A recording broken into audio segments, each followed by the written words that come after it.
Have you ever wondered why Little Nellie feels like a dragonfly crossed with a fighter jet and a death wish?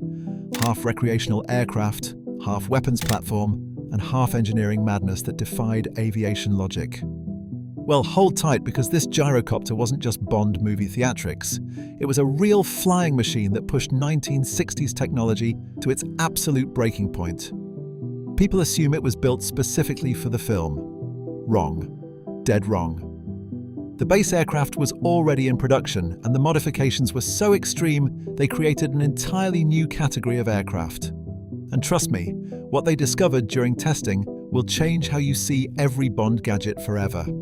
If this sounds intriguing, hit subscribe and like this video to join our secret agent community. But before we start, ever wonder which Bond gadget actually made it into real military use? Number 14. The Wallace WA-116 was already flying before Bond called The Truth Is, Q Branch didn't dream up Little Nellie from scratch. The base gyrocopter was designed by Wing Commander Ken Wallace in 1961, 6 years before filming began on You Only Live Twice. Wallace created it as a civilian recreational aircraft for weekend pilots who wanted the thrill of flight without the complexity of a helicopter.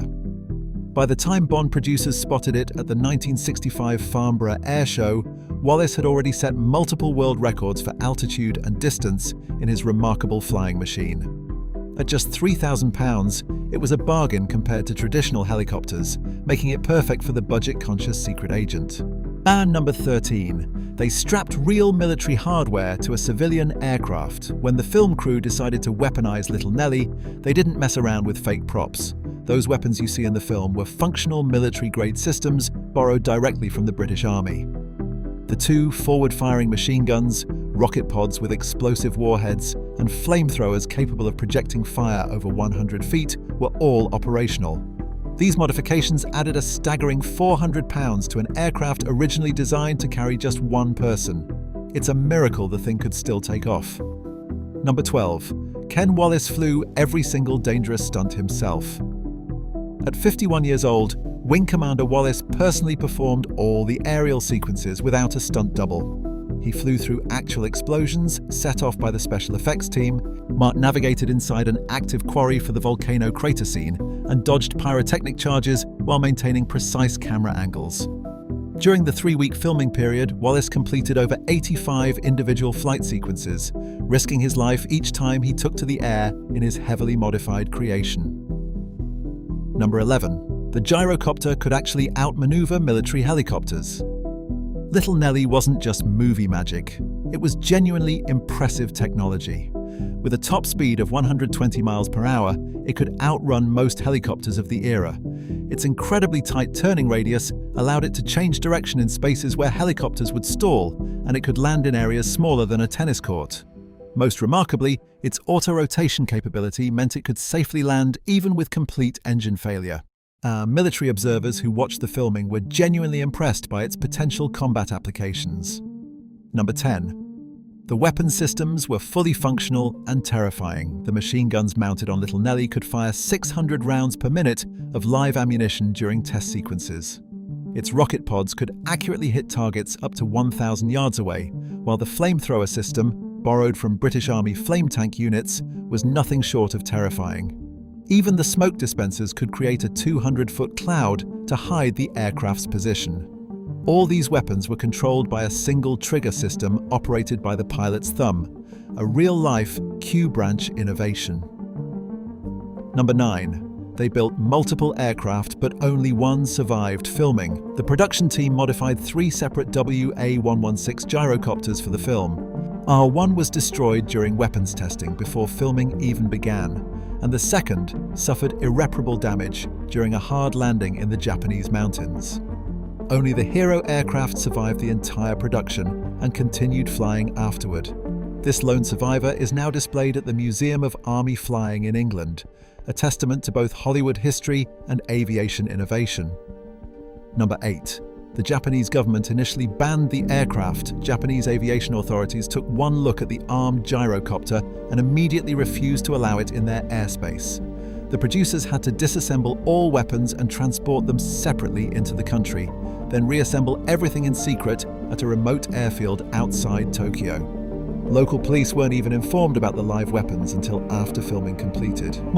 This oversight nearly caused a diplomatic incident between Britain and Japan. Number 7. Sean Connery refused to get near the flying death trap. James Bond may be fearless on screen, but Sean Connery took one look at the armed gyrocopter and immediately declined to fly in it. All close-up shots of Bond in the cockpit were filmed on the ground with the rotor stopped, while a body double wearing Connery's costume was used for wide shots during flight sequences. The insurance company specifically prohibited Connery from flying in any aircraft during production. A wise decision, considering the risks. Connery later admitted he thought the whole contraption looked absolutely mental. Number 6. The aircraft set multiple world records during production. Ken Wallace didn't waste time between filming sequences. He used these breaks to attempt official aviation records. During production, he set a new altitude record for gyrocopters at 18,516 feet and achieved the longest non-stop flight for its class at 543 miles. Speed records were broken during high-speed chase sequences with cameras rolling. These remarkable achievements stood for over a decade and brought real credibility to what could have been dismissed as a film prop. Number 5. The volcano lair scene nearly killed everyone. Those dramatic scenes inside Blofeld's volcano lair weren't just acting, they were genuinely dangerous. And the interior shots were filmed inside an actual dormant volcano crater in Japan, where toxic gases made breathing hazardous without proper masks. The narrow crater walls left only 20 feet of clearance on each side of the rotor, meaning one miscalculation would send the aircraft crashing into solid rock.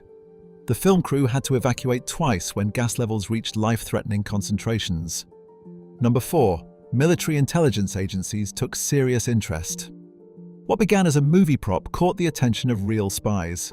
British MI6 evaluated the aircraft for potential covert operations, while the CIA requested detailed specifications and performance data.